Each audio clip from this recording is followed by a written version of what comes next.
tanga. So akala mo tutulungan ka pabalik ng mga tinulungan mo noon, no?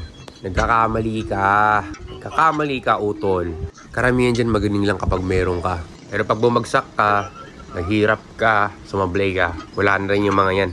So kung tutulong man kayo, wag kayo mag-expect pabalik, ha? Been there, done that, eh. Mas mabuti na lang wag na lang tumulong. Lalo na sa mga kakilala mo. Sa charity pwede pa.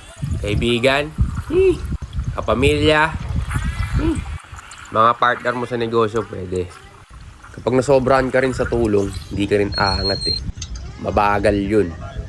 So bantayan yung mabuti yung mga sarili nyo, yung mga desisyon nyo, okay? Huwag kayo papauto.